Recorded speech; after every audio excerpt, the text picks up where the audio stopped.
Just good to see you. Hare Krishna. So we meet regularly here at ISKCON of Silicon Valley. It's part of an international organization where we have branches on every continent of the world except for Antarctica. And we have somebody working on that now. The purpose of this organization is to create environments around the world where people can come and practice the tenets of Bhakti Yoga, which are age-old practices that bring us closer to the Supreme. And there's a lot of philosophy behind the practice because it's a science in understanding the elements in our lives that actually make us happy. One of the main ways that people are driven to practice spirituality is to find ways to stave off misery. In case you haven't noticed, it comes of its own accord. Sometimes people think that things should just go along nicely all the time, but they don't in this environment. This environment means that we're actually spiritual beings, but we're in a material environment, and it's disconcerting to say the least. However, if we adjust our expectations by understanding what are the likely outcomes of being here in this environment, and also by adjusting our activities so that we come to what's called a higher mode of nature, then we can actually improve ourselves. So one of the practices for those who are improving themselves is the repetition of mantra. Man means mind and tra means to deliver. So mantra is a way of rising above the whirlpool of the mind. The mind is the cause of all our suffering because it shows us a projection of the world that is coming through a filter that doesn't show us an accurate representation of the world. We're seeing the world not the way it is, but the way we are. Kind of cliche to say that. But it's a fact. And when we change our mind, when we purify the mind, then we see things as they are, and reality is beautiful. It's not alarming. It just, it's satisfying. So the practice of chanting mantra culminates in chanting transcendental mantras. Transcendental means mantras that are inherently spiritual. They relate to our original divine source. And the best of those mantras is called the Maha Mantra. And it consists of 3 words, essentially. Hare, which means, oh, the energy of the Lord. And it actually refers to a deity, Srimati Radharani, who's the feminine counterpart of the Supreme Person, who's full of compassion and who's the best servitor of the Supreme. That's pretty esoteric, but Nirkula said I have to say that from now on, whenever I mention Hare. So then there's Krishna. Krishna means all-attractive Supreme Personality of Godhead. And he's the source of everything. And he's our best friend. He resides within everyone's heart, but he has his own life in the spiritual world. We're eternally related with him, and all our happiness comes from being in proximity to him or actually serving him with love, which is called prema. And then Rama, everyone say Rama. Rama. Rama means happiness, pleasure. But not the kind of pleasure we get in the material world that's here today and gone tomorrow, where we get ripped off because it seemed like a good idea, but then it didn't work out. Rama is unlimited pleasure. Ramante yogano anante satyaranda chidatmani iti rama padenasu param brahma badiyate. The Vedas, the ancient books of wisdom, say that the Supreme is called Rama because he provides the highest pleasure. We can derive the highest pleasure, and therefore transcendentalists who have apparently, not apparently, but who have given up the world, so to speak, they're not interested in material pleasure, they're still after Rama, the supreme pleasure. It's called Param Brahma Padiyate, the supreme person, and from the supreme person and everything related to the supreme person comes the highest kind of pleasure. So what are the three words? First one is? And what does Hari mean? And what do you have to say every time you say, oh, the energy of the Lord? You have to say also the deity, who's the female counterpart of the Supreme Person and who's the best servitor of the Lord. And she's full of compassion.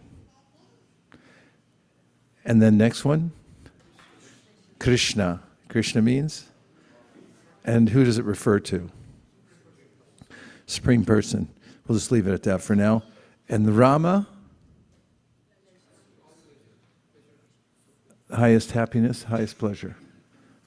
So we've got three really powerful names of the Supreme, pointing to the Supreme, everything connected to what's beyond just this dull matter of the material world, which is really dark unless it's illuminated by the sun and moon and by us. These bodies don't light up unless there's a spiritual spark within them.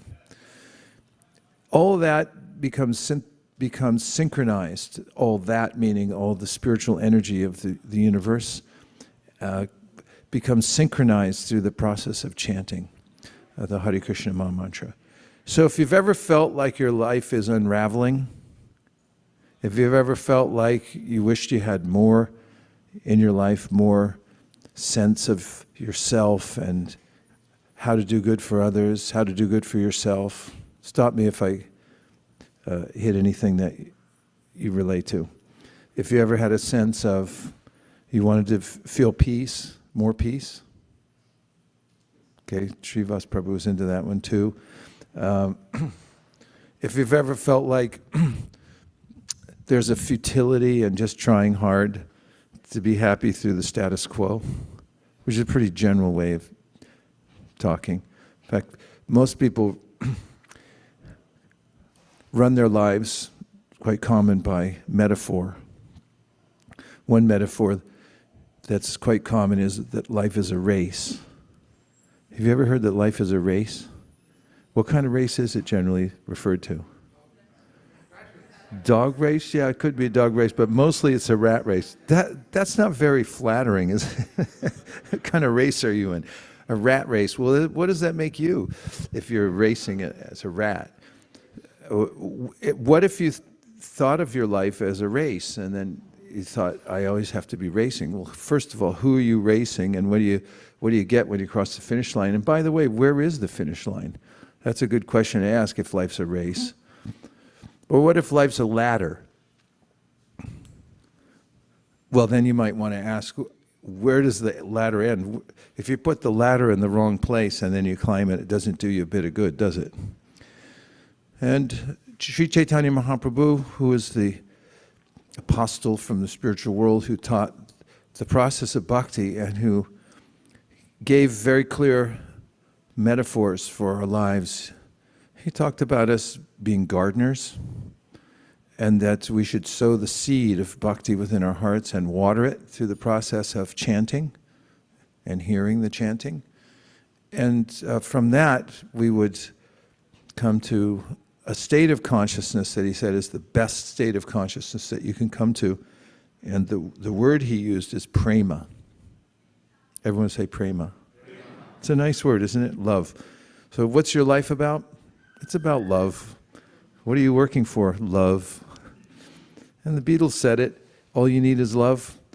It was a popular song and it really struck a chord. All you need is love, da da da da da. And you know, that sounds really good and spiritual. Well, how can you live that? Through the process of bhakti yoga. You're living for love. And you're a gardener. You're cultivating it, and it grows in your heart. So one of the ways in which it does grow is through chanting. It's quite natural because human beings are attracted to music and poetry and rhythm. If you'll notice that people throng to musical presentations, you can fill up a stadium with, if you just have some good musicians, people will come from far away and they'll stand in line sometimes for 2 days just to get in, to see the musician, to hear the musician, to be with others, sing, pulsating with the rhythm of the music and so forth. And poetry is well regarded. Oftentimes poets are the spokespersons for an era. You find somebody and you award them a poet laureate designation because they spoke for a generation. We hear about that a lot. And people swoon when they hear poetry in the form of song or just spoken poetry that resonates. Because we are spiritual beings, we're attracted to the aesthetics of poetry and music and so forth. I saw a bumper sticker once that said, "Life doesn't make sense without music." That's very true, actually. We need beauty in the form of music and poetry and art and so forth. And we, in the process of bhakti, we have all these. You might notice there are a few paintings here. Put a great emphasis on painting, architecture, sculpture, and also natural living. It's one of the other purposes of ISKCON, which hasn't been very well fulfilled, I must say. It's a little difficult to break out of the mold. Have you ever found that? It's sort of, there's a expectation for living in a certain way. When you get into a city, you have to fit in or you won't survive. You have to live in a little space and you have to pay for it a lot. And that kind of keeps the cycle going. So one of the purposes of ISKCON that Prabhupada established was to break away from that mold and develop communities where people can have the experience of living close to the land and notice that everything's being supplied. I was just in Italy and I saw in a little orchard near where I was staying a cherry tree. I came up on it and I was startled by how bright the cherries were. And I was thinking of the design of the tree and how good cherries taste, and that they're all just kind of dangling there. It's like, yeah, go ahead, help yourself. There's plenty here for the whole village, actually. And when one sees such scenes, one realizes, well, there's a sense of peace, actually, that things are being provided naturally. It's a philosophical point that comes up in the book Srimad Bhagavatam, in which one of the great teachers of bhakti named Narada says that there's provision for everybody in the world. You don't have to try so hard for it. Better you spend the balance of your time, the bulk of your time, in purifying your consciousness. The rest of it will come quite naturally. He said, just as things get taken away from you without you asking for them to be taken away. In other words, you may lose things or you may get distress. Happiness comes of its own accord. There's a ledger. It's already worked out. But beyond that, nature's very generous. The world's very generous. The universe is a very generous place, especially if we cultivate in ourselves a higher modality of nature called sattva. And that's one of the other purposes of the International Society for Krishna Consciousness. And then another stated purpose is just for us to have areas where we can all come together and do what we're doing right now, is just have a spiritual discussion, which is in itself edifying. It's one of the processes of devotional service. But I must say, It's delightful to be here with all of you. Thank you for taking your valuable time to come down here and sit so peacefully here in this little oasis. Hare Krishna. Would you like to try chanting a little bit? Why not? Who can stop us?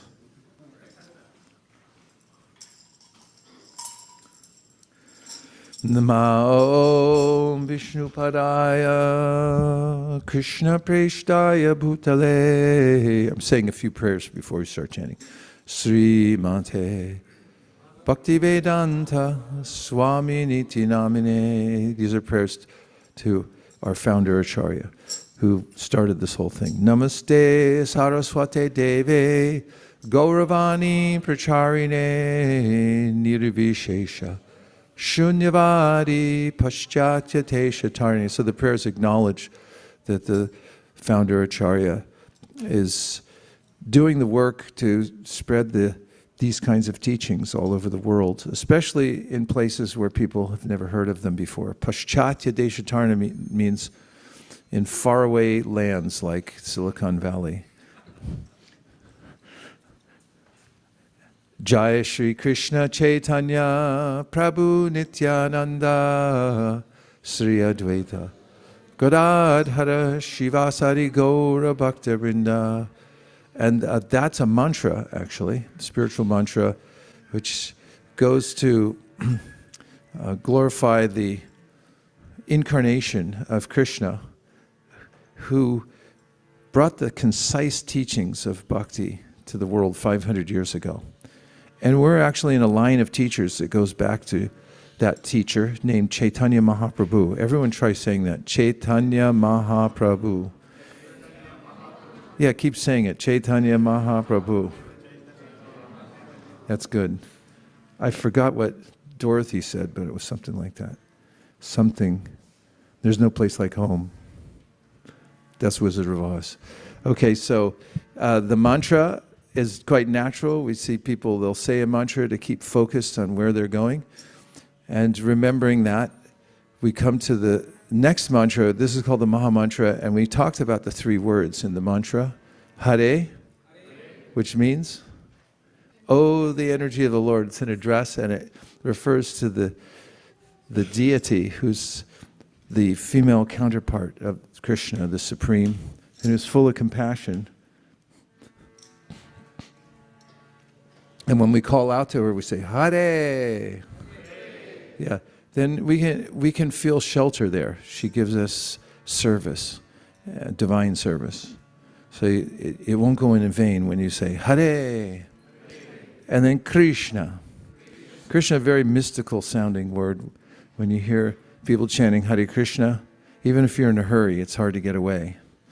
I know a person in Japan who told me his story of how he came to practice bhakti yoga, and he said he was at a very popular park where people go and dress up in all kinds of costumes and play music and stuff, because normally Japanese society is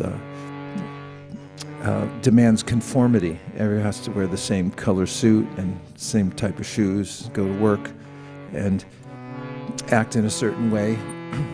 It's very socially regulated.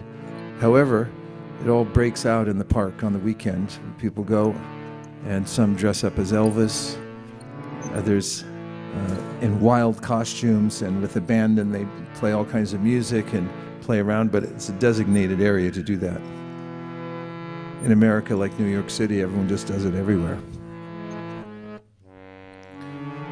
So he heard the mantra as he was walking along, finishing his third alcoholic beverage for the day. And he got on the train and was heading home, and then he had to turn around because he said, what was that sound? It was too mystifying for him to deny. So he came all the way back to the park, about an hour away, and there were still chanters there. He asked them if he could join in. Actually, I don't think he asked them, he just did. And he never left, because it was so attractive to him, the word, the name Krishna. Everyone say Krishna. Yeah, don't say too much or you get really distracted. You won't be able to do anything else. You'll be so mystified. People come up to you at work, hey, What are you doing? Krishna. And then Rama. Rama means supreme pleasure, kind of like eating an ice cream cone, like getting a new car, like nothing in this world. The attainment of sense pleasure from eating an ice cream sandwich, which I gave up after third grade. Then all the other kinds of ways that we try for happiness in this world, they never quite measure up. But there's a reservoir of pleasure called Rama, that real happiness that fulfills our innermost desires. It doesn't require any extra work. It's who we are. It's what we're part of already. It means realizing that connection to the source of all happiness. We're part of it. And our connection to it is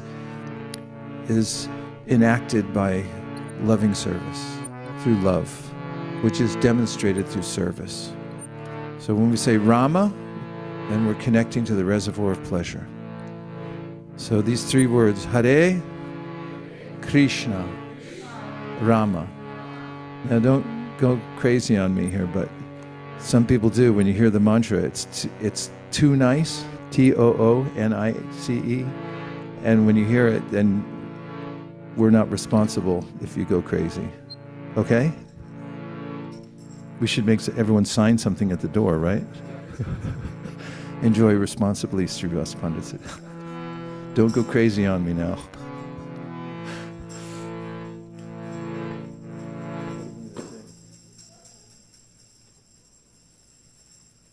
What tune? Pick a tune quick. Huh? Okay. You may have to do the double part though. Start Monsoon. This is a special tune. I asked our band over there, and Avantika recommended a tune which is it's a special tune called a tune is a kind of in Indian music it's called a raga, and this one's called Meghrag, and it's especially for the start of the monsoon season or throughout the monsoon season. So maybe if we chant it, it'll start raining. But it's about to start raining around Vrindavan now. The rain clouds are coming. It hasn't helped that much with the heat. It just makes it more humid. But soon it will help. But monsoon is a very special season of the year in India. So we'll sing this tune together.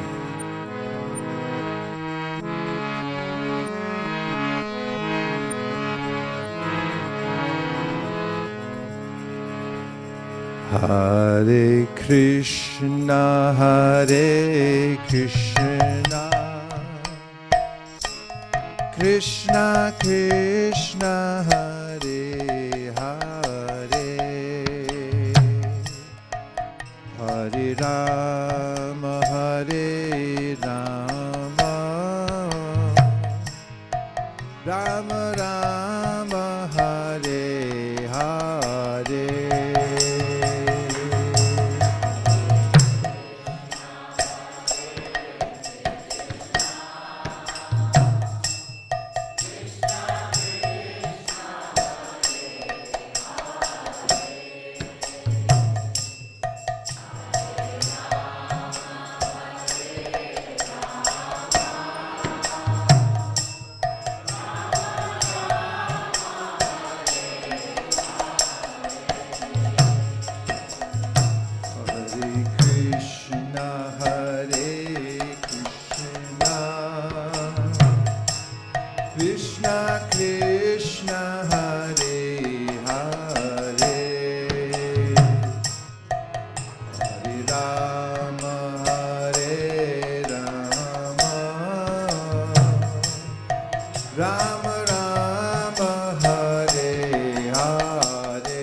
Rama Rama Hare Hare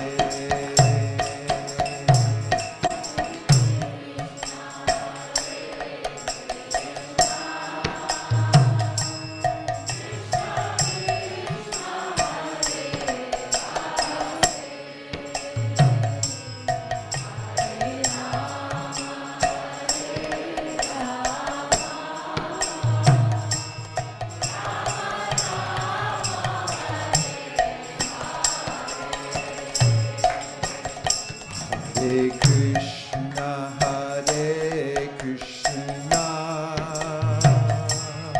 Krishna Krishna, Hare Hare, Hare Rama, Hare Rama, Rama Rama, Hare Hare.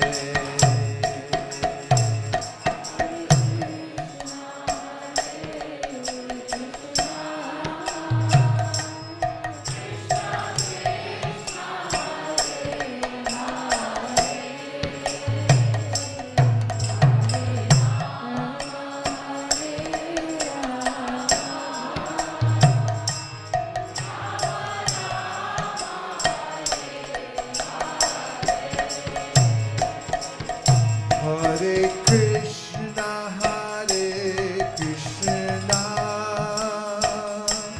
Krishna Krishna, Hare Hare, Hare Rama, Hare Rama,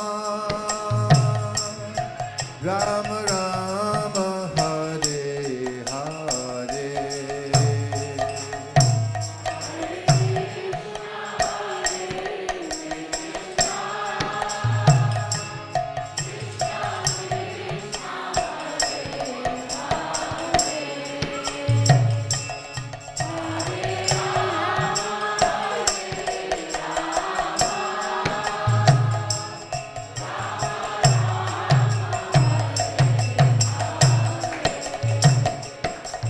Hare Krishna, Hare Krishna,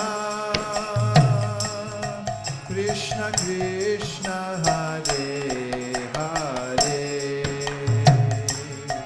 Hare Rama, Hare Rama, Rama Rama, Hare Hare.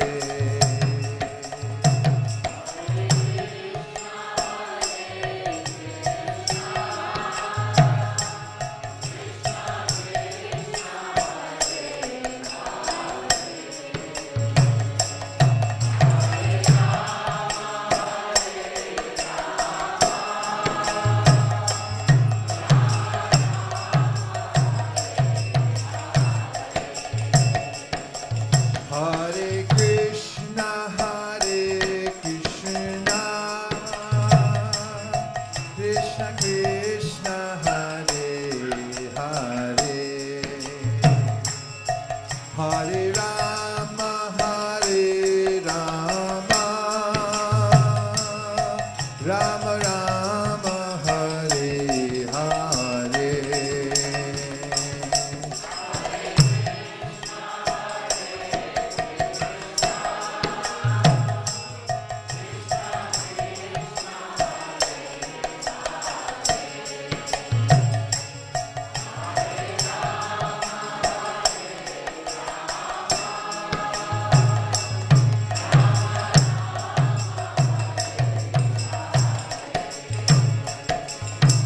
Hare Krishna, Hare Krishna, Krishna Krishna, Hare Hare, Hare Rama, Hare Rama, Rama Rama, Hare Hare.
Check outside for rain.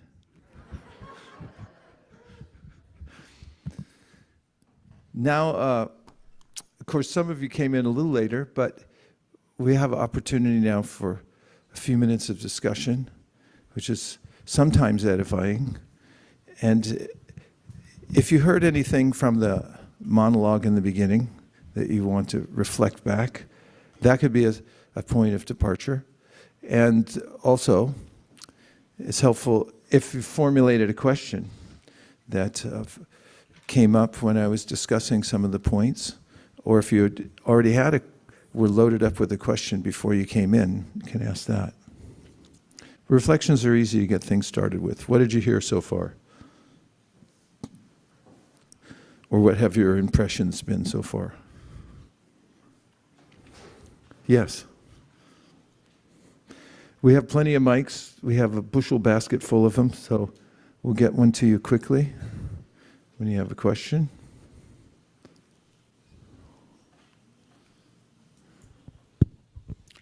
Hare Krishna Maharaj. I like the point when you mentioned that if you want to live for love, you follow the process of Bhakti Yoga. Yes. All you need is love. It's evident, as pointed out by Sri Chaitanya Mahaprabhu, who I mentioned earlier as the messenger who brought this process of Bhakti Yoga to the world 500 years ago. Of course, it's an eternal process, but he codified it in such a way that people, especially in the modern age, could take advantage of it. And he pointed out from the ancient wisdom literatures that it's the nature of every living being to love. He said that it's naturally there. It's the nature of the self to love. And so we can see in any species of life, as an example, that the animals have they have a definite attachment to their offspring. There's kind of love there. We see in human society how people desperately try to express their love and become aligned in a loving relationship or loving relationships in general. And Sri Chaitanya Mahaprabhu said that a love supreme, the perfect love, is that which is first aligned through our original source, Krishna, and of whom everyone else is a part. And when you love the source, then you naturally love all the parts that emanate from the source. And that makes a comprehensive kind of love, rather than if I love my people in my town, but I hate the people next door. Then you get the Hatfields and McCoys.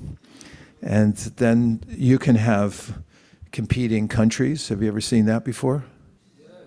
We've seen it a few times in history. If you look at a political map, it's demarcated by one war after another. One group of people fighting with another group. There's a constant struggle going on in the world and forgetfulness of how we're all interrelated. And in the Bhagavad Gita, Krishna says, Vidya Vinaya Sampane Brahmani Gavi Hastini Shuni Chaiva Shupakesha Pandita Samadarshina. The Pandit, or the learned person, is one who sees beyond the superficial. What's superficial about the world? People are walking around in different kinds of bodies. Somebody says, I'm a man. Someone else says, I'm a woman. Someone says, I'm both. Then there's, I'm someone that raises their hand or paw and says, I'm a cat. Someone raises their tail and says, I'm a raccoon. They're all voting for this idea that I'm this body, whatever it might be. The body's always in flux. And it's more like a river than anything else. We've got at least 85% liquid in here. You evaporate that and you get a little handful of what looks like dirt. The body's just a little platform that we're on right now. So the wise person looks around and doesn't identify people as their particular body. Even as such a person is working in a practical way in the world, knowing that there is a dual reality in this world that we have to contend with that everyone else thinks they're their body. For instance, tigers may not get the philosophical point if you go to pet them in the wild. So this is universal vision, and Krishna says in the Bhagavad Gita, a person is known to be learned who has this vision of seeing beyond just the physical body or the mental body and seeing the soul within. What other points do you have? Yes.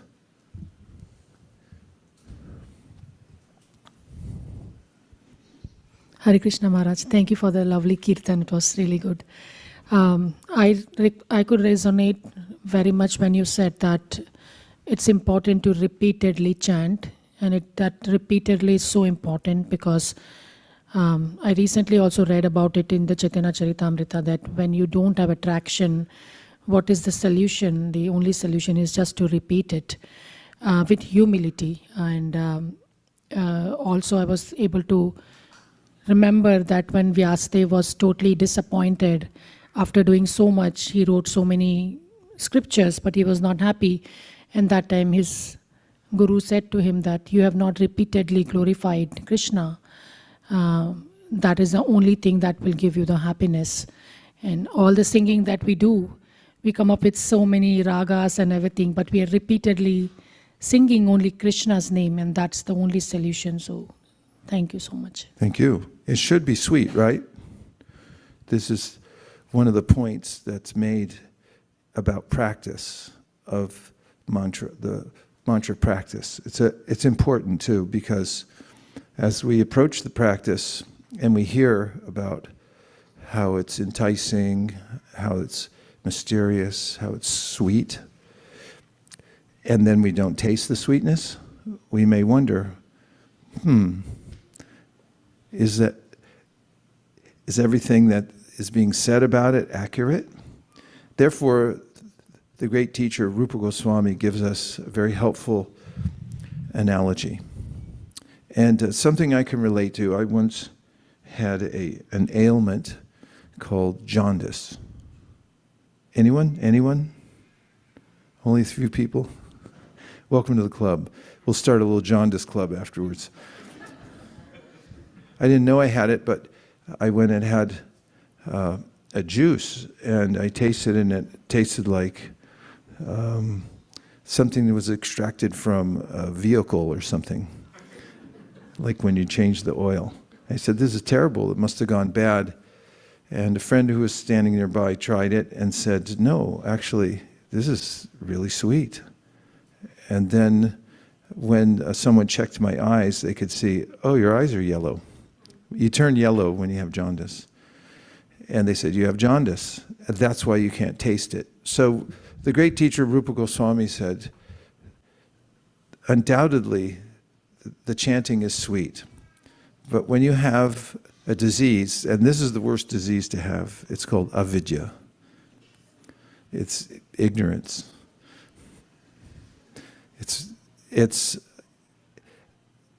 coats your tongue, your spiritual tongue, so you can't taste the sweetness. And sometimes it's described that there's a mountain we have to overcome in order to come to that sweetness. Of course, I'm mixing metaphors, don't mind. I'll come right back to the other one. But there's ahankar parvat.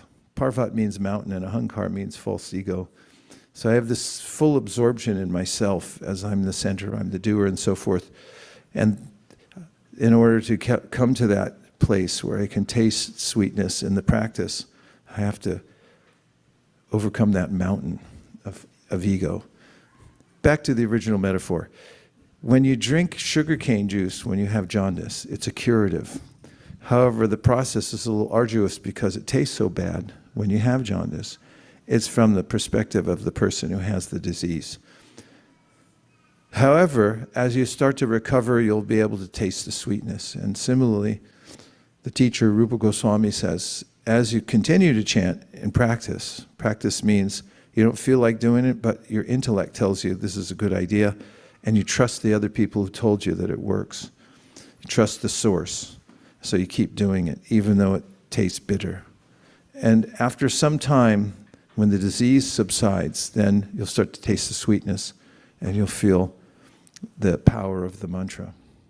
Even though when you, ready for another metaphor, when you chant the mantra, there are spiritual emanations from the mantra, like rays from the sun that come through, and you can get sunburns even on a cloudy day. And it's confirmed by a song, and I forget which Motown singer said it, but there's sunshine on a cloudy day. Clay? Who sang that?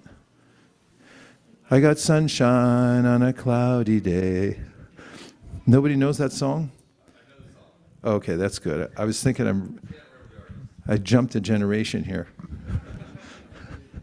Okay, so there is sunshine on a cloudy day. It comes through as ultraviolet lights. And there's also sunshine coming through when you chant, even though you may not see it. You may think, I'm the gloomiest person alive. In fact, woe is me. I can't do anything right.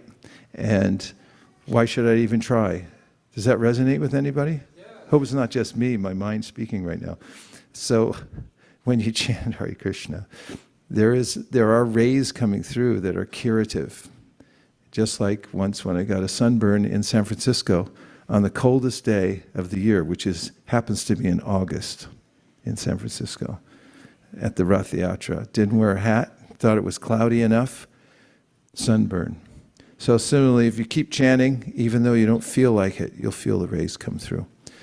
And that brings me to another very important point, and that is that along with the process of chanting, if everyone just for a moment can please say these syllables, Gauranga. Gauranga. Thank you very much. So, along with chanting, it's very important to satisfy the intelligence. Because we have an intelligence, you should satisfy it in the proper way. Not on TikTok, unless you find some really good course of teachings there, but through the Srimad Bhagavatam and the Bhagavad Gita. And if you study these literatures, which we're perfectly equipped to do as humans practically some by 2 years old. I just read about a 2-year-old who can read and is in the Mensa Club already. They tested her and she's in the 99th percentile in IQ.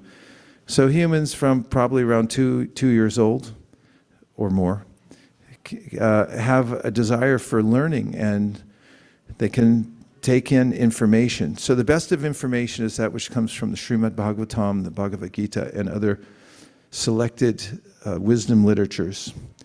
And so if you want to have very successful practice, then you can take up the study of these literatures. So we've developed this aspect of the International Society for Krishna Consciousness here. We have a headmaster for the process of teaching these literatures. And there's a series of classes that were envisioned by the previous gurus of this organization, one of whom is named Srila Bhaktisiddhanta Saraswati Thakur. And he was the son of Srila Bhaktivinoda Thakur. They were both extremely impactful, visionary teachers who had a desire to see that the process of spiritual life in bhakti could be available to people from every culture. And in codifying that vision, they came up with a series of classes.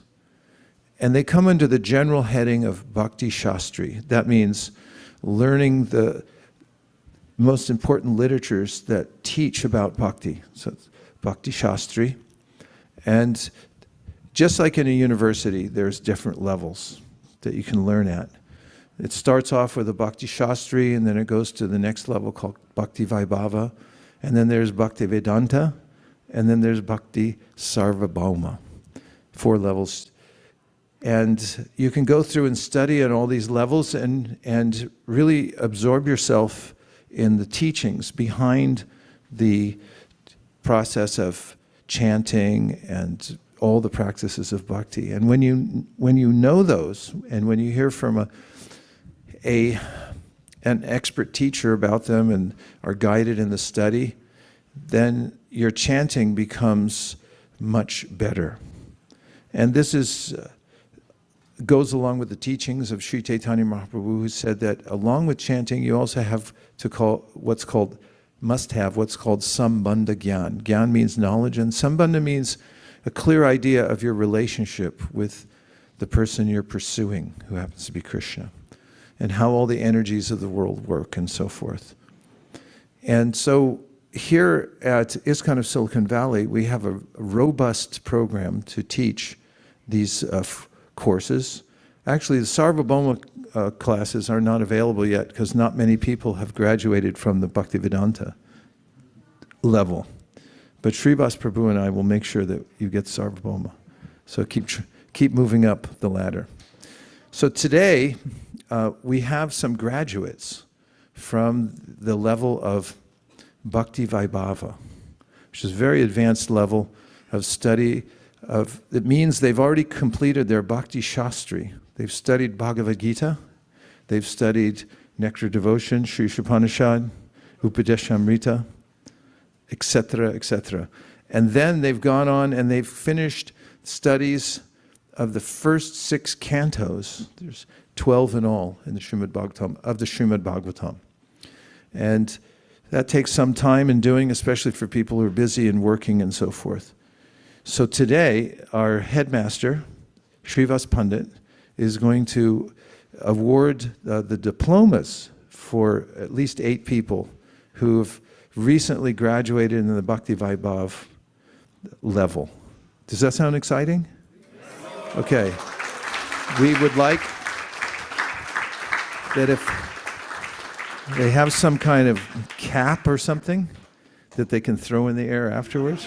They need to throw something, because that was I went to 2 high school graduations, and the best part was the hats flying in the air. So let's give Srivas Pandit a microphone and invite him up here. He's a very humble person. He doesn't like to stand up in front, but he has graduated literally hundreds of people from his classes, both online and in person here, painstakingly taking people through all these courses. And so let's give him a warm welcome. That's it? For Bhakti Shastri, that's all? A little more. One more. Up here.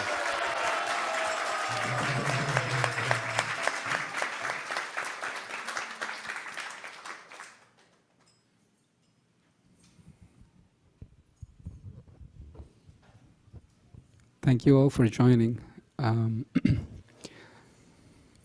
This program is extra special because this is the first batch that is graduating from ISKCON of Silicon Valley. If in doing or completing the Bhakti Vaibhava course.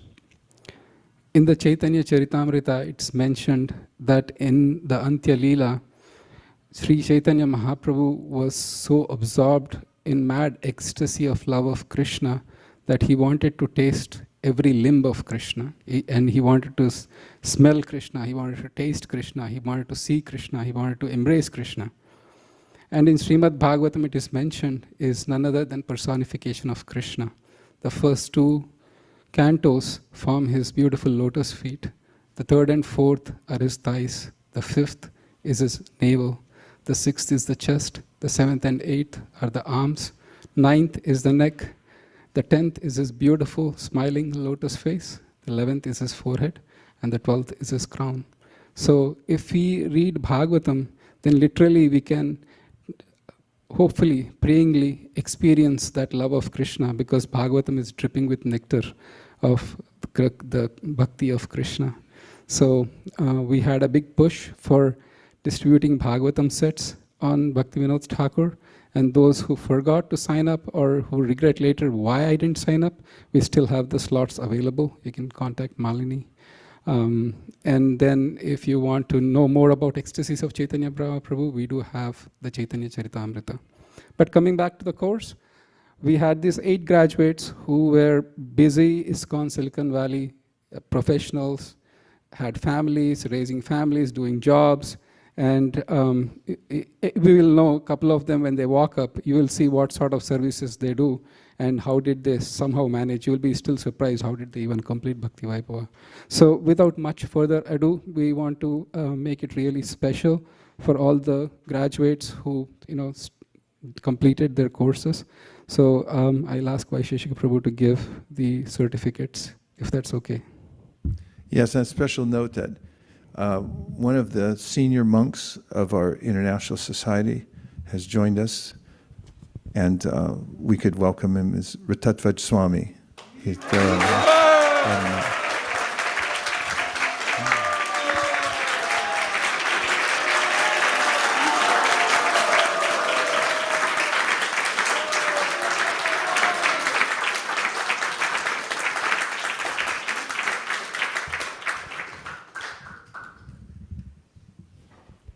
So I would like to call upon, he drove all the way from Laguna Beach to get his certificate. Vedavid Krishna Prabhu, can you come and get the certificate? Hariva! Vedavid!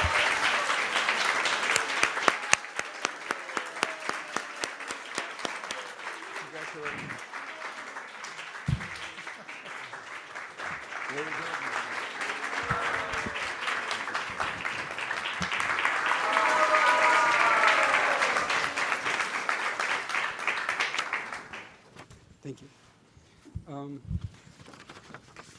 And I ask Govind Charan Prabhu to come.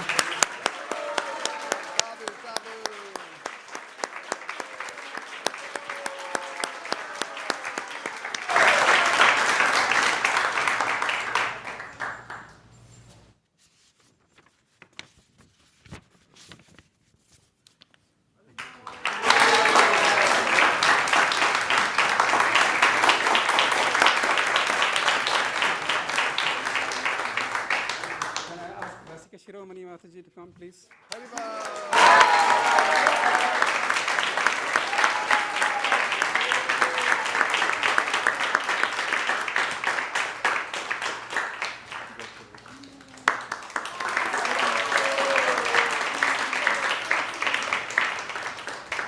Sukeshwari Mataji.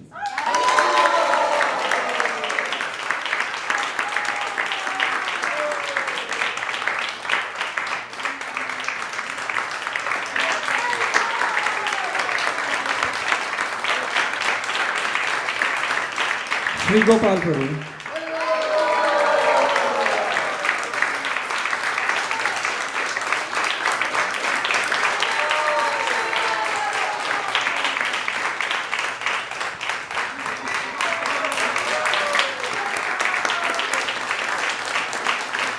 Sundarananda Prabhu.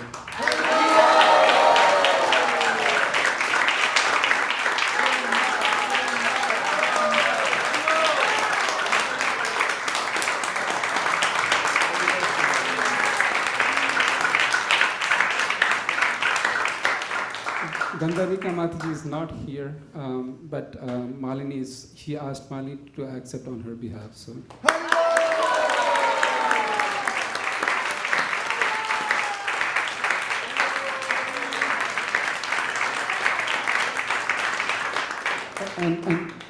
And we have Sri Govinda Prabhu. I'll keep it with me till he comes back from India. So, Sri Govinda Prabhu.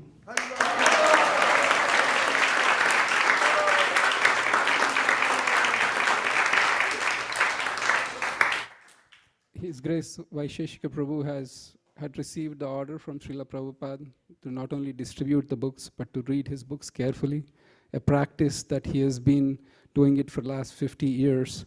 And he is not only is shown by example, but is inspiring a whole congregation to not only distribute, but read Srila Prabhupada's books.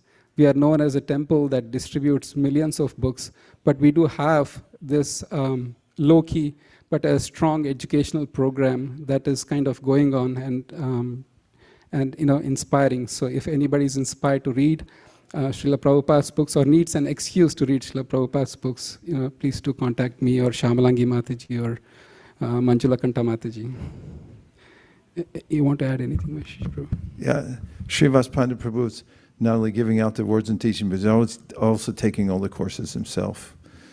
And we are, Srivas Prabhu and I, on the last part of the Bhaktivedanta. So we advocate for it, but I just wanted to let you know that we also do it. That's all right. That's all right. That's all right. And also, I wanted to point out that everyone who came up here are high achievers in the sense that they're busy, really busy. I mean, some of the busiest people I know in my life just came up here and took these Bhakti Vaibhava awards. And I heard a long time ago, if you want to get something done, ask a busy person, because there's a reason for why they're busy.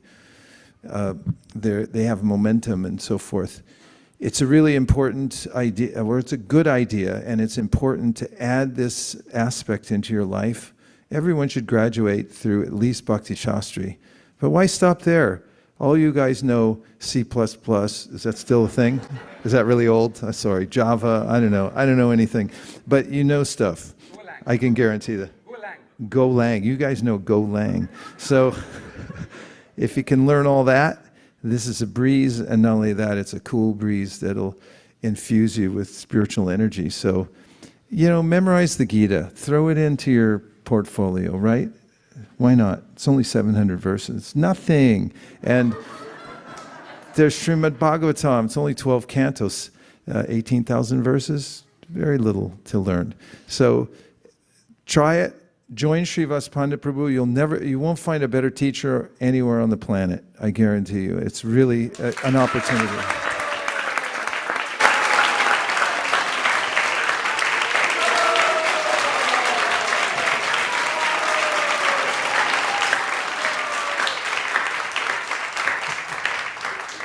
No rebuttals. No. Okay, go ahead. No, I just wanted to tell something about. Oh, okay, you can tell a story.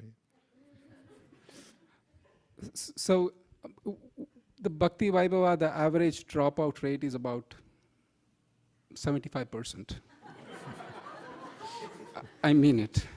We had, in the first batch, we had 30 plus students join, and it's now 8 received today. The second batch, we had 30 plus join. We have 8, 9. Not to discourage you, but the idea here is that those who joined, they don't want to give it up. But it is because of the rush and because of the time constraints that Prabhu mentioned. Oftentimes you might not be able to fit into your schedule. So we do have an auditing aspect of Bhakti Vaibhava where you don't need to take the exams. You don't need to write essays. You can just sit in and listen to the classes as well. So, and then you get a certificate for participation. So that is available for those who are interested.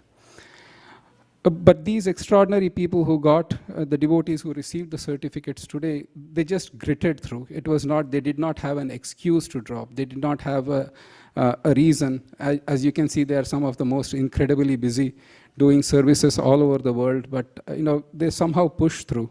And the best part was that the camaraderie and the association we got while we were doing Bhagavatam, that actually helped us pull through.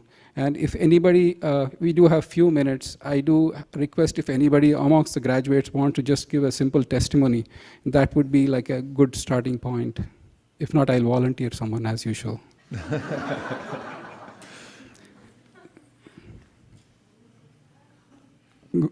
Sukeshri.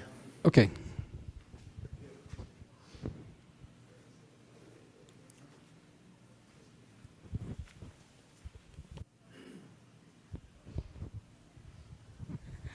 Hare Krishna. I know on behalf of all of us, I really want to thank Srivas Pandit Prabhu. It's been an amazing journey. When we started, I thought, I was like, okay, it's going to be very easy and I'll be able to get through. But Prabhu has been very, very patient. We took us a couple extra years to finish it. It's all because, we were busy, we couldn't give the exam, or, Prabhu, we have not studied for the exam and the exam is tomorrow. So he's been very patient with us, and has, Prabhu, like most of them are working full-time, doing services. So it could not have been possible without Srivas Pandit Prabhu's, amazing. He was so patient with us. Thank you so much, Prabhu.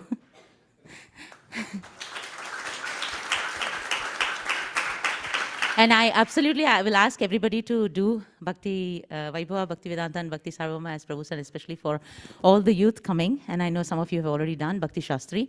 It is amazing reading. I just wanted to mention one thing, because I'm pretty sure others also would want to talk. The first time that I read in 5th canto that you are in the lotus stem of, in this universe, that was constantly while I'm driving, when so many things in life will hit you, and then you start realizing after some time that this is what Bhagavatam has been telling.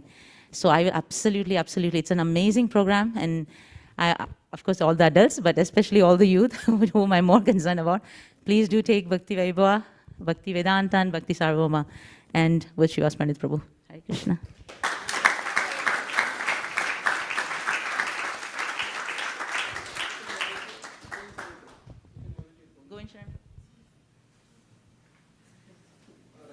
Rasika Mantra. Hare Krishna. Unlike what Sukeshwari Mataji said, our problem was Srivas Prabhu was too merciful. So we are like in the mode of passion, so we always want to get the exam done and then move on to the next thing. And then he will kindly postpone the exam. And then we'll say, Prabhu, anyway, we are going to read only one day before.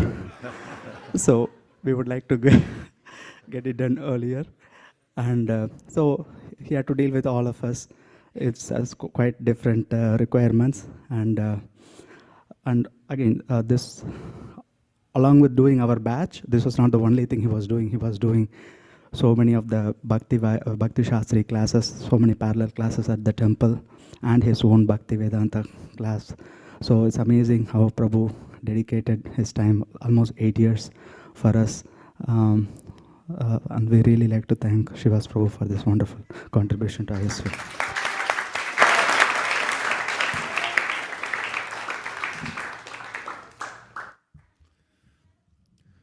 You can see Srivas Pandit Prabhu right afterwards to sign up. Yes, Prabhu.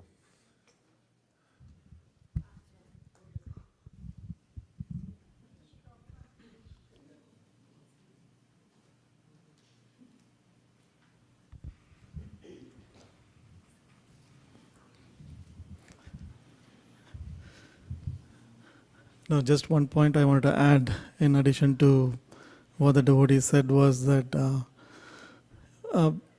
our class used to be for an hour and a half, and some of the classes would run over to 3 hours.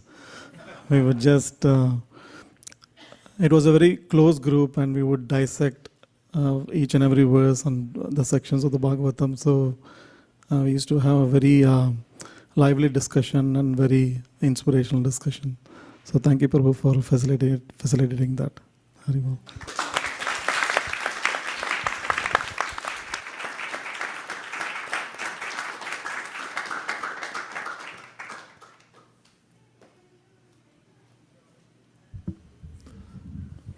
Yes.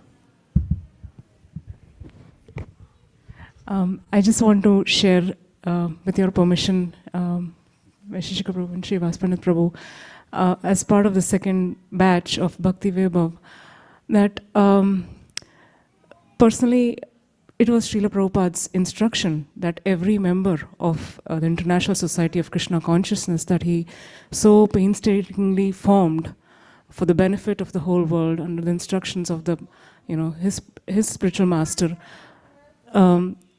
every person should read the books that he wrote within the span of 10 years.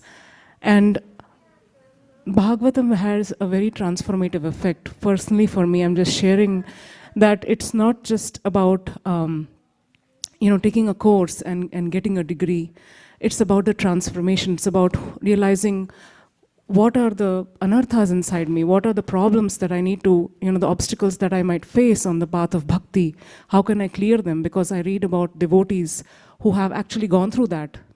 And there are so many stories, but it unravels in layers, and it continues every time we read the same pastime, we get different realizations. So Bhakti Vaibhav is not just reading and writing exam. It's a transformation of the heart. And along with the chanting of the holy names, that transformation comes in the association of devotees who are doing the same thing, of that is reading. And so that's what Bhakti Vaibhav, under the guidance of yourself and Srivas Prabhu, is providing us. So eternally grateful for that. Haribol. So, the founder of this organization called the International Society for Krishna Consciousness is named A.C. Bhaktivedanta Swami Prabhupada. And in about 12 years, he wrote and published around 80 books. And meanwhile, he managed, not just managed, but he founded, spread, and managed an international society with over 108 centers around the world, 5,000 disciples. And he wrote thousands of letters personally and sent them to individuals who had written to him. And a host of other kinds of services that he did. All the while, he wrote his books. So I think of it like this. I can't write 80 books in 12,000 years, probably. And nonetheless, I can apply the same kind of energy to reading them, at least I can try, that he put into writing them. And if you try that on for size, you'll find that your mind becomes brighter, your grasp of the philosophy of Krishna consciousness, which is essential for advancing in devotional service, becomes very clear and robust. So sign up and stick to the class. Hare Krishna. Okay. Now we'll have one more little kirtan before we take a break for our Hare Krishna dance party.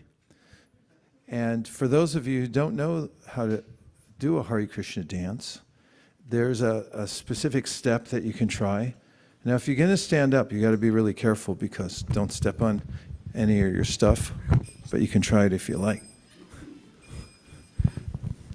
I'm going to teach you a dance step.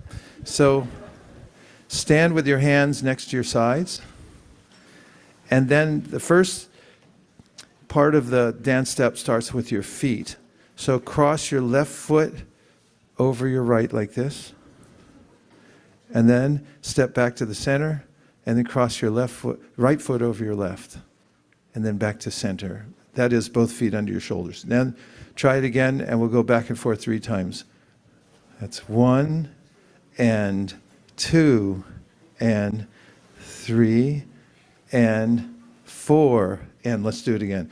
1 and 2 and, everyone, 3 and 4. And one more time.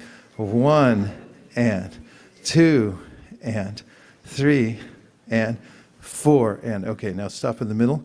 Now the next part of it is, there's a call and response in the kirtan. It's called Sankirtan. We're singing together. And when you're singing, you might find that if you put your hands in the air like this, it kind of opens up your diaphragm, and you're able to really let out the mantra. And there's also this kind of symbol. It's a symbol of surrender, right? Like, I give up. Not like after a high-speed chase, It's like this is preemptive. So you can try that while you're chanting, and then you'll get tired if you keep your hands up all the time, unless you're some kind of yogi or Hiranyakashipu. And so just when you're singing, you can hold your hands in the air, and let's see if we can do it with the foot movement and the hands in the air at the same time. Are you ready? Okay. We'll cross over 1 and 2 and 3 and 4. Hare Krishna, Hare Krishna, Krishna Krishna, Hare Hare.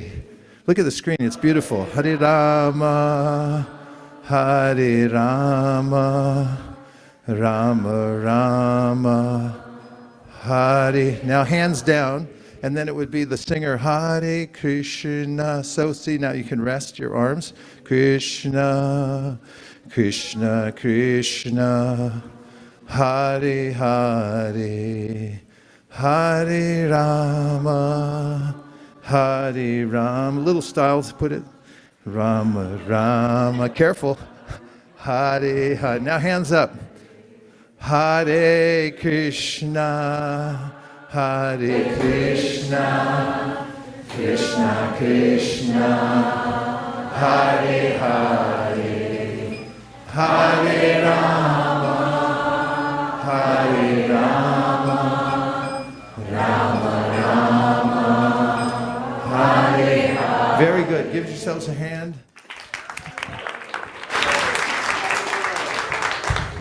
It's a very beautiful dance when everyone does it together, and it's not that hard. And if you can't dance or it's too socially daunting for you, then you can dance in your heart. But try it and see how it goes.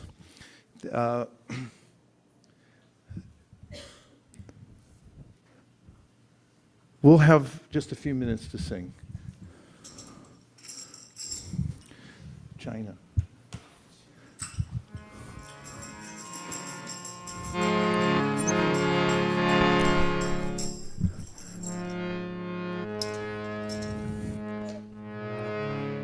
Nitai, come over and play the drum for this one, quick.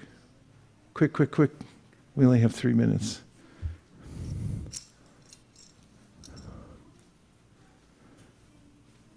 One, two, three. Hare Krishna, Hare Krishna, Krishna Krishna, Hare Hare.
dance step is called the Swami.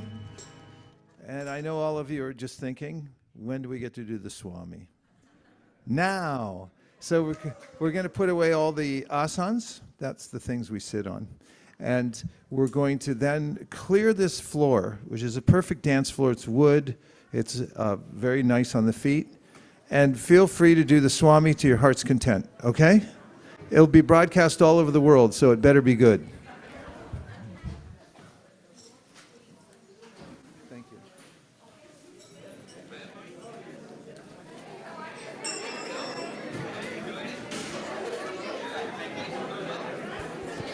His Grace Vaisesika Prabhu ki.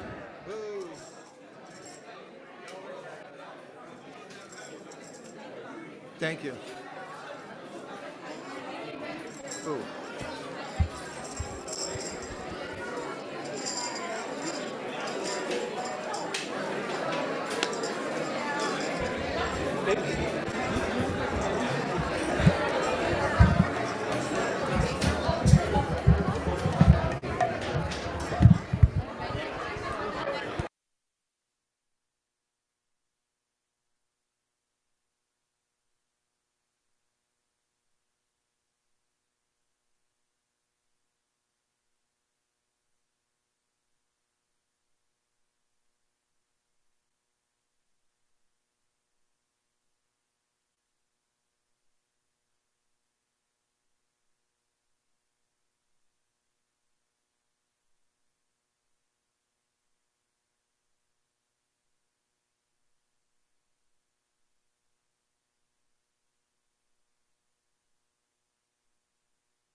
Thank you.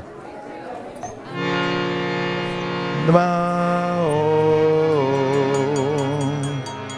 Vishnupadaya Krishna Prishtaya Bhutale Sri Mate Bhakti Vedanta Swami Niti Namine. Everybody now.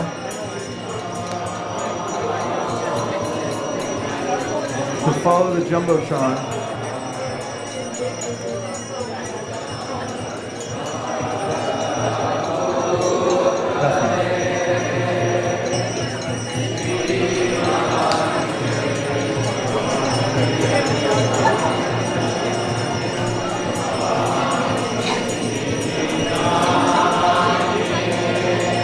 Namaste Saraswati Deve Gauravani Pracharine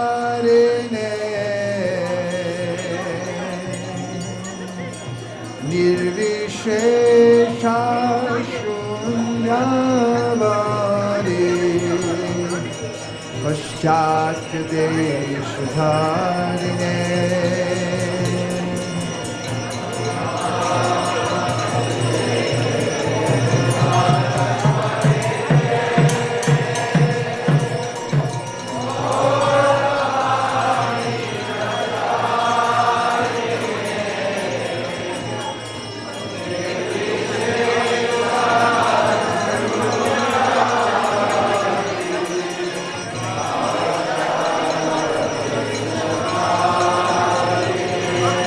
Jai Shri Krishna Chaitanya Chaitanya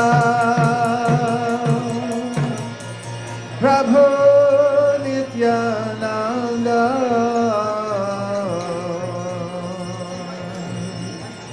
Sri Advaita Gadadhar Shivasari Gaura Bhakta Vrinda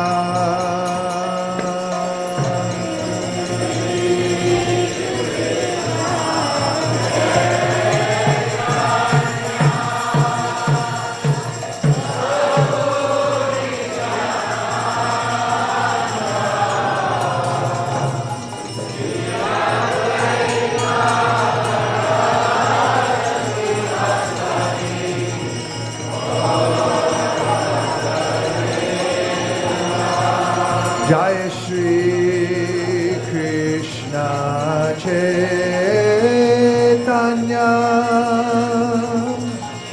Prabhu Nityananda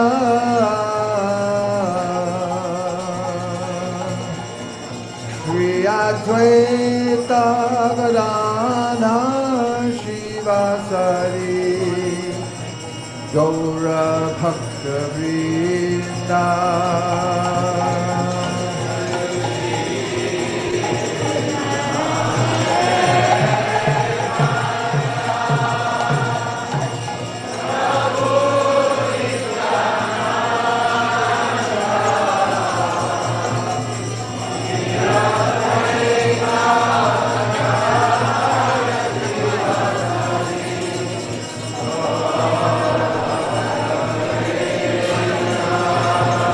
Jai Shri Krishna Chaitanya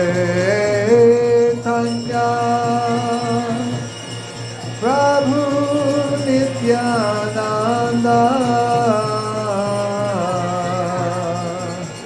Shri Advaita Gadadhar Shivasari Gaura Bhakta Vrinda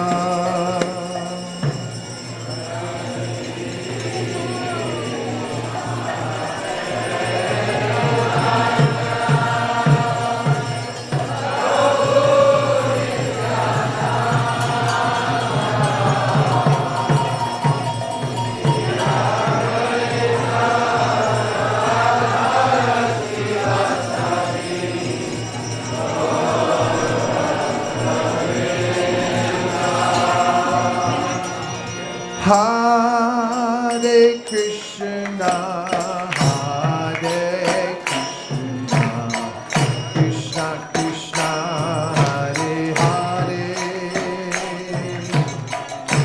Hare Rama, Hare Rama, Rama Rama, Hare Hare.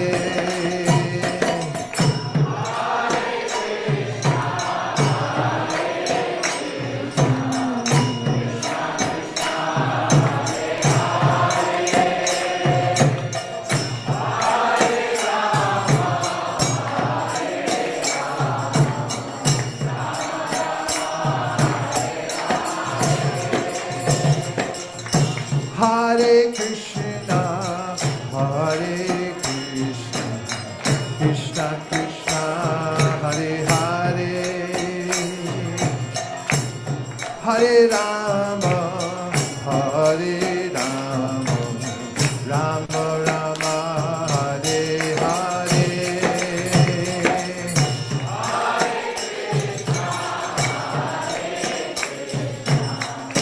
Try the Swami.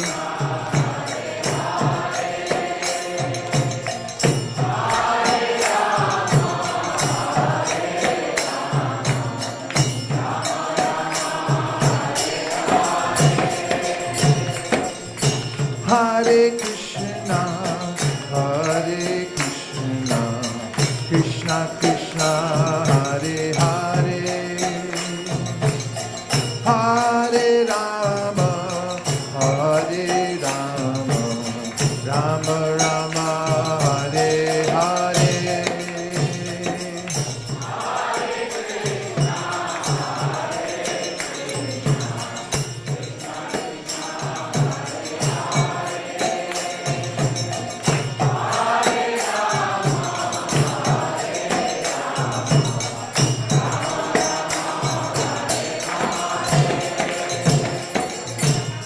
Hare Krishna, Hare Krishna, Krishna Krishna, Hare Hare,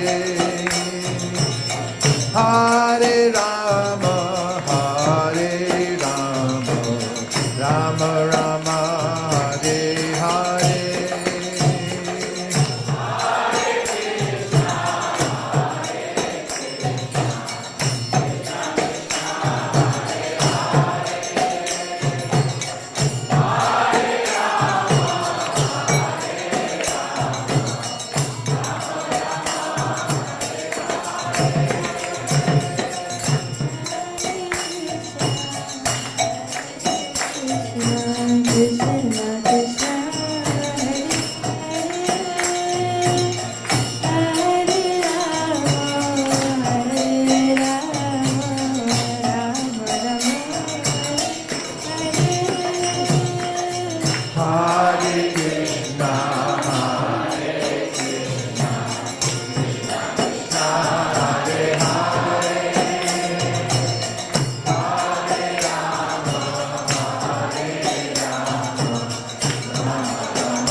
Hare Krishna, Hare Krishna, Krishna Krishna, Hare Hare, Hare Rama, Hare Rama, Rama Rama, Hare Hare.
Hare Rama, Rama Rama, Hare Hare.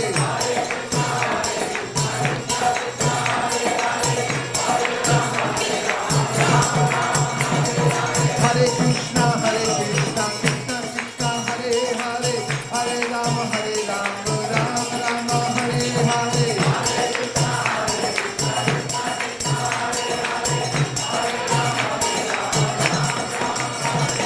Hare Krishna, Krishna Krishna, Hare Hare, Hare Rama, Rama Rama, Hare Hare.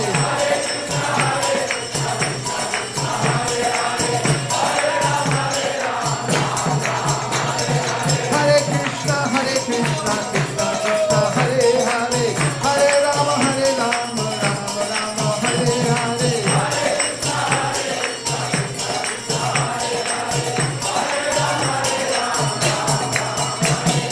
Hare Krishna, Krishna Krishna, Hare Hare, Hare Rama, Rama Rama, Hare Hare. Hare Krishna, Krishna Krishna, Hare Hare, Hare Rama, Rama Rama, Hare Hare.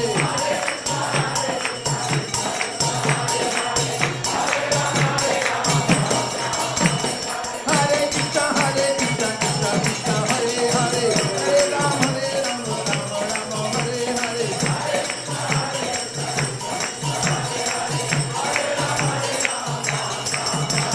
Hare Krishna, Hare Krishna, Krishna Hare Hare, Hare Rama, Rama Rama, Hare Hare.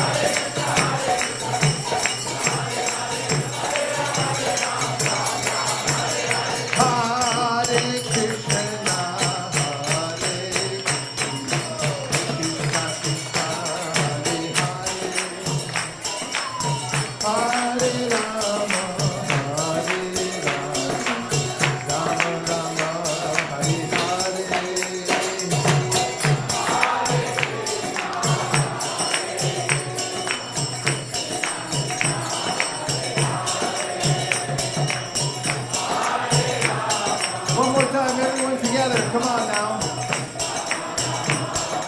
Everyone. Hare Krishna, Hare Krishna, Krishna Hare Hare, Hare Rama,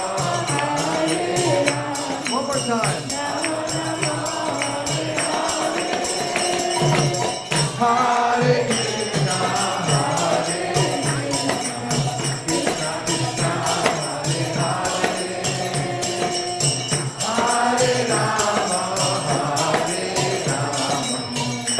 Rama Rama, Hare Hare.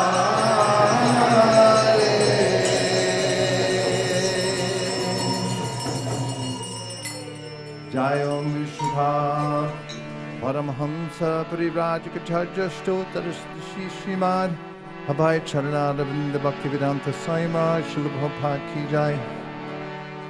Jai Om Vishnupad Paramahamsa Parivrajacharya Stotra Shrimad Srila Bhakti Siddhanta Saraswati Goswami Maharaj Ki Jai. Ananta Gaudiya Vaishnavini Ki Jai. Namacharya Srila Haridas Thakur Ki Jai. Prem Zagaho Shri Krishna Chaitanya Prabhu Nityananda Sri Advaita Gadadhara Shivasari Gaur Bhaktivinoda Ki Jai.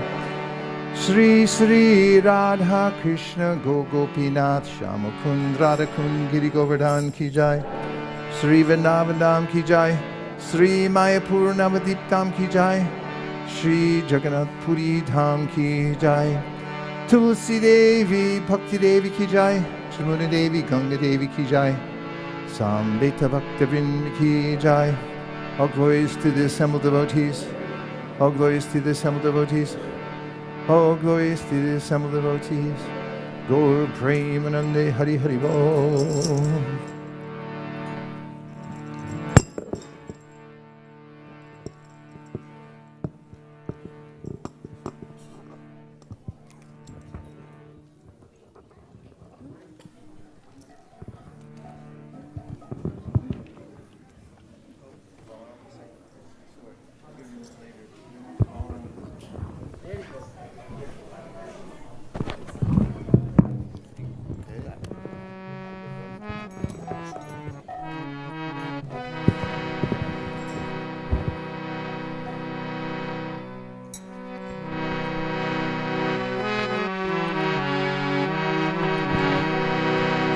Namaste Narasimhaya.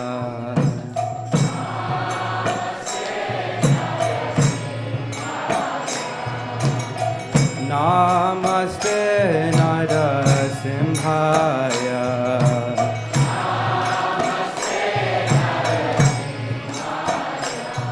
Bala Dala Dadahine.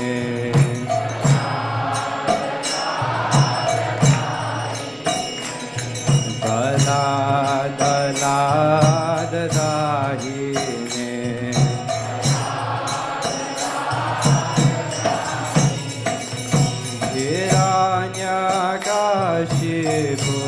Hiranyakashipurvakshaha.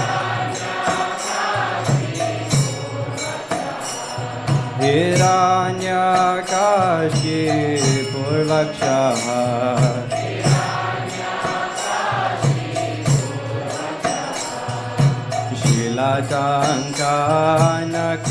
Shilatankanakalaye.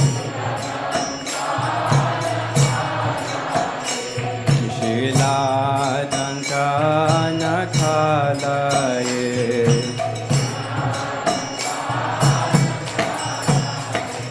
Eto Narasimha Parato Narasimha.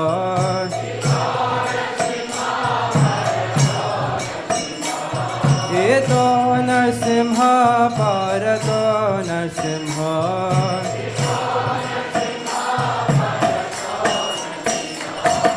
Yato Yato Yami Tato Narasimha.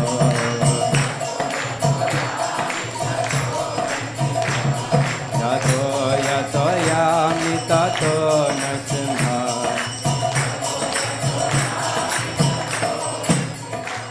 Bahir Narasimha Hridaye Narasimha.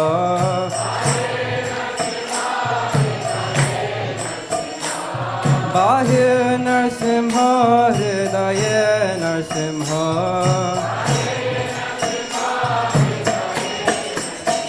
Narasimha Madhim Karanam Kapade. Narasimha Madhim Karanam Prapade.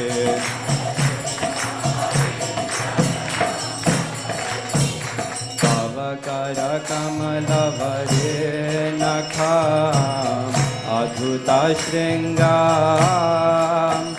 Dalita Hiranyagashipu Tanubhingam Kesavagnita Narahari Rupa Jai Jagadita Hare. Jai Jagadita Hare.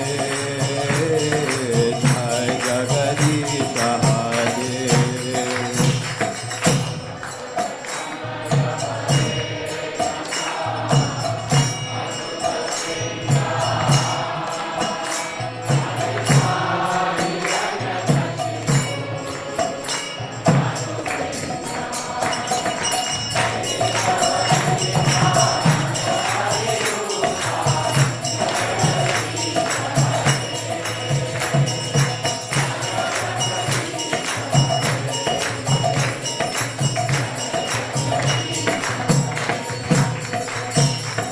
Tavakar Kamalavare Nakhamadhuta Shringam Dalita Hiranyagashipu Tanubhingam Kesavadeta Narahari Rupa Jai Jagadita Hare. Jai Jagadita Hare.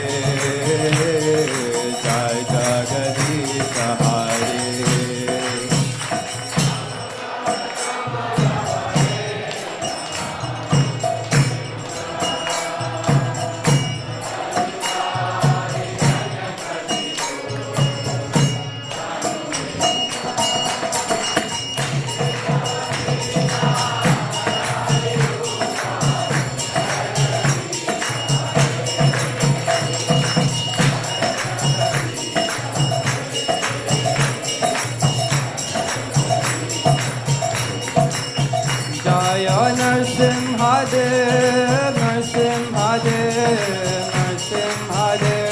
Jaya Narasimhadev.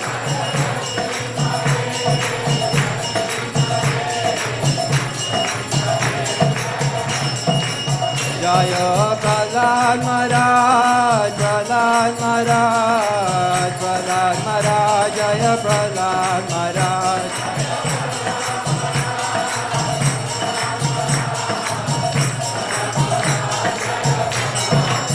Jaya Jaya Prabhupada, Prabhupada, Prabhupada, Jaya Jaya Prabhupada.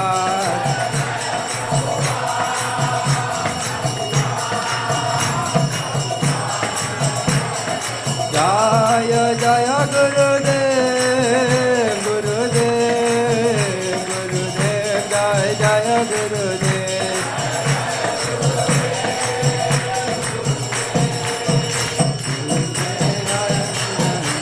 Nitai Gaur Hari Bol, Hari Bol, Hari Bol, Nitai Gaur Hari Bol.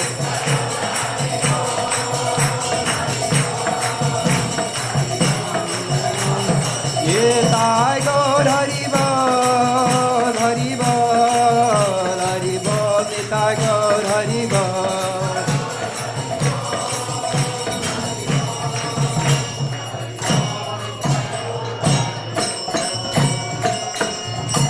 Krishnadeva भगवान की, लाल महाराज की, गौर प्रेमानंदे।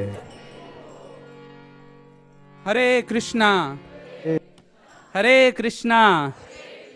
Krishna Krishna Hare Hare Hare Ram Ram Ram Hare Hare. We welcome you all to the ISKCON of Silicon Valley. Thank you all for joining us and taking your precious time on this long weekend. Hare Krishna. Let's give a big round of applause to everyone. Those who are joined physically here and also joined us online. Hare Krishna.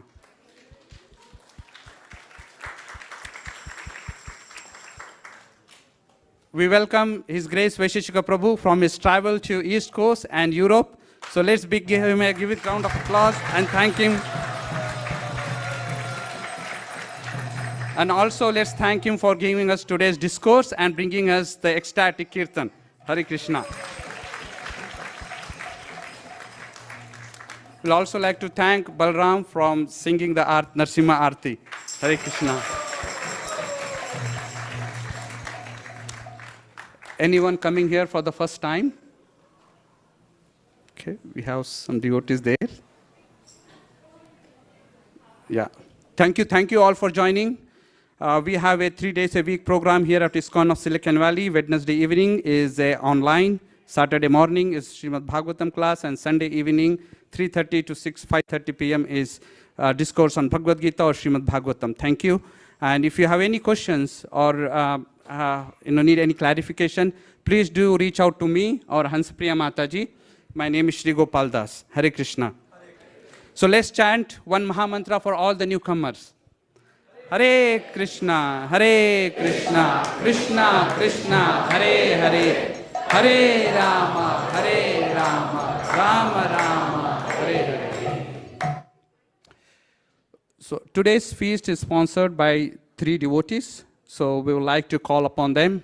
The first is Mohan Rao Keta Prabhu, who is sponsoring in the memory of his eldest sister, Dr. Nageshwari, right? Yeah, please come. I would like to acknowledge you. Thank you for sponsoring today's feast. And Prabhu Mohan Rao Keta Prabhu, he is our regular sponsor. He is regularly sponsoring our Sunday feast. So let's give him a big round of applause and thank him. Would you like to say something? Thank you, Guru Maharaj. Thank you, all devotees. Thank you. Hare Krishna. Hare Krishna. And the next sponsor is Ananda Mataji and Balivardhan Prabhu are sponsoring on the occasion of Balram's 18th birthday, which is celebrated, I believe, yesterday. Please to come. Hare Krishna.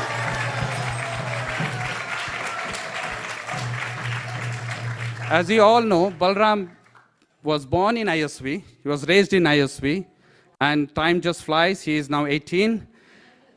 And he is not only very accomplished in material education, but he is very humble. And he is an inspiration to all the youngsters here at ISKCON of Silicon Valley.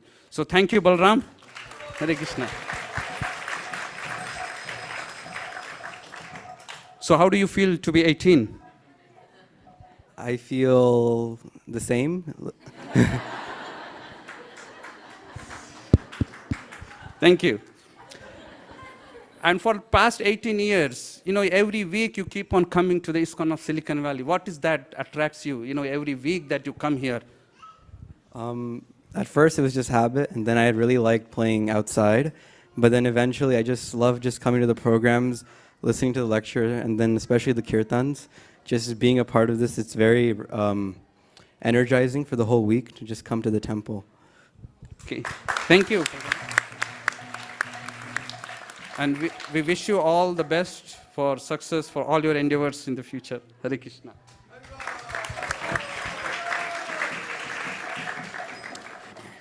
And our next sponsor is His Grace Haripada Prabhu, who is visiting from Cleveland, and he is sponsoring today's feast. And he also has invited many of his friends today to the ISKCON of Silicon Valley. Thank you. Okay. Would you like to say a few words? I just want to thank my Guru Maharaj, His Holiness Bhakti Marg Swami, the walking monk. He's pretty cool. Please check him out. And, and Bhakti Tirtha Swami is very dear to Cleveland devotees. He's called the Black Lotus monk. So he's a Mahaprasad. Hare Krishna. So Avantika, please to announce the cooks for today.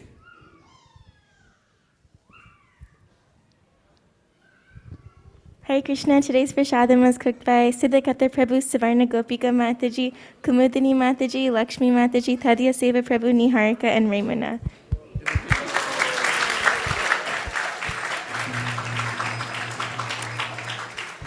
So is there any other announcements? If not, I think we can go to Prasad Seva prayers. Hare Krishna. Prasad means grace or mercy. It comes from Krishna. And one of the most joyful and relishable aspects of Bhakti Yoga is to honor the foodstuff that's been offered to Krishna. And in the prayer written by Bhaktivinoda Thakur, you can see his handwriting on the upper left-hand side, if you go to the first slide. He penned this song in his devotional samadhi. He wrote thousands of songs. This one is about taking prasadam. And in the song, he mentions that it's very difficult to control the senses in this world. And of all the senses, the tongue is the most voracious and difficult to control. He also says the senses, when uncontrolled, are a network of paths leading to death. And then he proclaims that Krishna is very kind because he's given us a way to control the tongue, which is by honoring prasadam. And if one can control the tongue, then one can control all the other senses. In fact, in the Padma Purana it is said, Atashi Krishna namadi na bhaved grayam indriye sevan bukihi jivado swayameva sparatyada. Yoga begins with doing service with the tongue. So we all have an opportunity. The cooks plan weeks ahead to cook this prasadam, and they do it love and devotion to offer it to Krishna in the best of conditions, cleanliness, and good consciousness. And then they look forward to serving it out to everybody here in Santa Clara County? We're in Santa Clara County. And we invite everybody to come on down to take prasadam here. We're open 24 hours a day, but not in a row. So please, let's sing together this song from Bhaktivinoda Thakur about the glories of taking Krishna prasadam. Sharidat vijaja jodendriya sahika jibe pele vishaya shagare sarmadye divayati Loba moisu durmati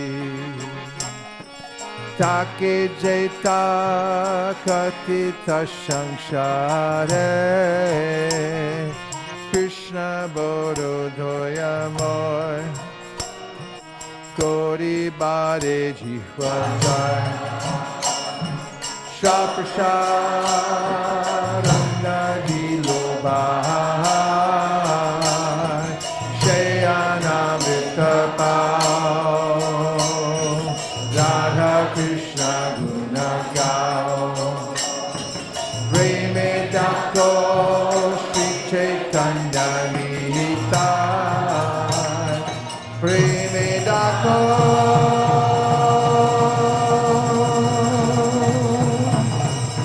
Chaitanya Nitai Mahaprasade Govinde Nama Brahmani Vaishnave Sapa Punya Patam Rajan Vishvaso Nana Jayate Prasade Sarva Dukanam Aniratyo Vijayate Prasanna Cheta Soyashu Paya Pratishta Chaitayopha Bhutta Sadganga Vasubhankara Karchitaha Utishta Bodhino Dasa Davamayam Jayemahi Bhagavat Shri Mahaprasadi Gaura Premanande Nitai Gaura Haribo Haribo Haribo Nitai Gaura Haribo